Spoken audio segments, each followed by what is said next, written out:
Mesdames et messieurs, nous allons à présent vous transmettre les activités présidentielles en direct.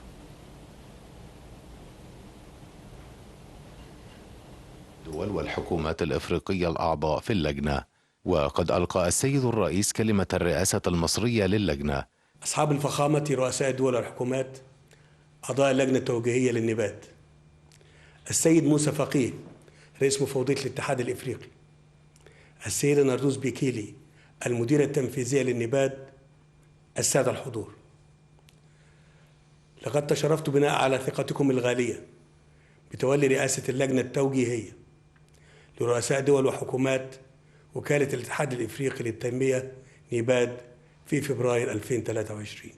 واليوم ينعقد اجتماعنا في وقت يمر فيه العمل الأفريقي المشترك بمرحلة مفصلية تزامنا مع انتهاء الخطة العشرية الأولى من أجندة 2063 التنموية.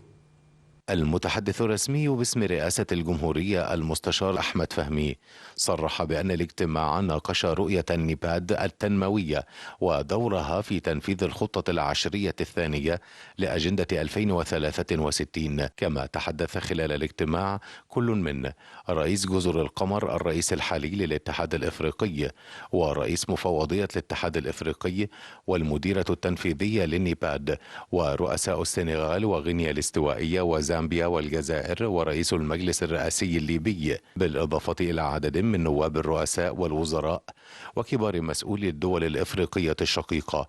وفي ختام الاجتماع تقدم السيد الرئيس بالشكر لرؤساء دول وحكومات الدول الإفريقية، مؤكدا مواصلة العمل لمواجهة التحديات الاقتصادية المتسارعة التي تشهدها القارة الإفريقية.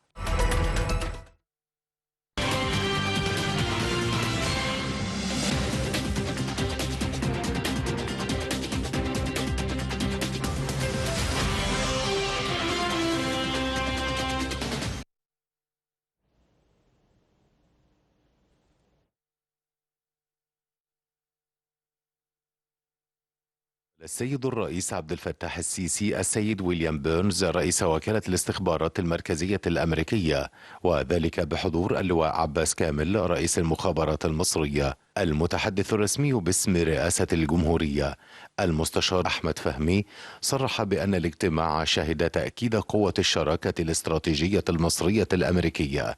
كما نقل بيرنز تحيات الرئيس بايدن للسيد الرئيس وتثمينه لجهود مصر الحثيثة في دفع مسار التهدئة في قطاع غزة ووقف إطلاق النار وتبادل المحتجزين، بالإضافة إلى دورها المحوري المتواصل في تقديم وإدخال المساعدات الإنسانية إلى قطاع غزة منذ اندلاع الأزمة.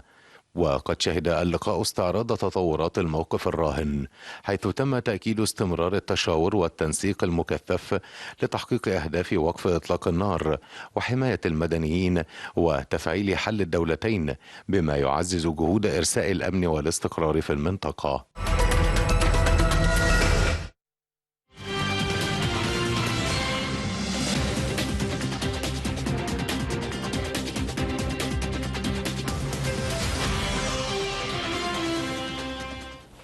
Donc deux rencontres importantes du président Abdel Fattah al-Sisi. La première, son discours lors de la conférence virtuelle de la NEPAD, discours dans lequel le président Abdel Fattah al-Sisi a insisté sur l'importance du développement et d'œuvrer pour le développement de l'économie et le développement en Afrique.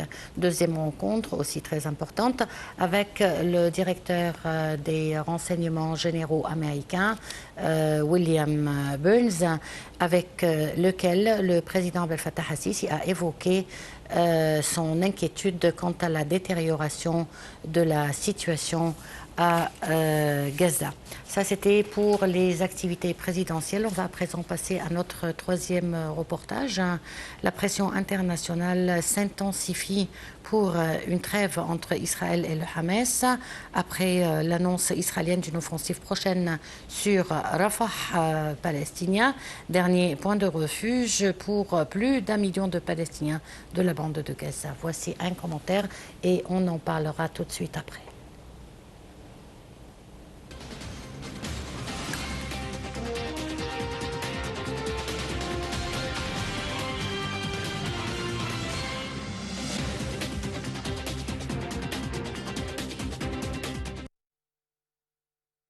Plus de 130 jours de guerre et des milliers de morts. La pression internationale s'intensifie pour un accord de trêve entre Israël et le Hamas.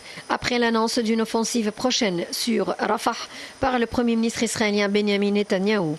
À la Maison-Blanche, le roi Abdallah II de Jordanie a réclamé un cessez-le-feu durable immédiatement à Gaza devant le président américain Joe Biden. Ce dernier lui rejette toujours cette idée d'une cessation des hostilités sans condition et à durée indéterminée. Biden a préféré évoquer une pause d'au moins 6 semaines dans le cadre d'un accord qui reste à trouver sur la libération des otages encore détenus dans l'enclave. Les deux dirigeants ont par ailleurs chacun évoqué la situation de Rafah, ville du sud de la bande de Gaza, qui est le prochain objectif militaire affiché d'Israël en termes un peu différents. Nous ne pouvons pas nous permettre d'une attaque israélienne sur Rafah, a dit Abdallah II. Joe Biden n'a lui pas demandé à Israël de renoncer purement et simplement à toute attaque, mais a insisté sur le fait qu'il fallait protéger les civils. La Chine a aussi appelé Israël aujourd'hui à arrêter au plus vite son opération militaire afin d'empêcher une catastrophe humanitaire plus grave encore. Pékin s'oppose et condamne les actions qui portent atteinte aux civils et violent le droit international, a indiqué le ministère chinois des Affaires étrangères. Hier, Israël a libéré 2 de ses otages détenus par le Hamas à Rafah lors d'une opération commando nocturne accompagnée de bombardements qui ont fait une centaine de morts, selon le Hamas. Netanyahou a récemment ordonné à son armée de préparer une offensive sur Rafah, où sont massés 1,4 million de Palestiniens selon l'ONU, soit plus de la moitié de la population totale du territoire, la plupart ayant fui la guerre qu'effectue Israël sur la bande de Gaza. Rafah est une ville au sud de Gaza et est en effet devenue le premier refuge pour les civils en fuite. Nombre d'entre eux dorment dehors dans des tentes ou des abris de fortune, en manque d'eau, de nourriture et de services sanitaires. La population de Gaza souffre d'un niveau sans précédent de conditions proche de la famine. En raison de la guerre à Gaza, a estimé le Programme alimentaire mondial. Quelques 550 000 personnes se retrouvent face à une insécurité alimentaire catastrophique, alors que toute la population est affectée par la guerre, a pour sa part déploré l'Agence de l'ONU pour l'alimentation et l'agriculture.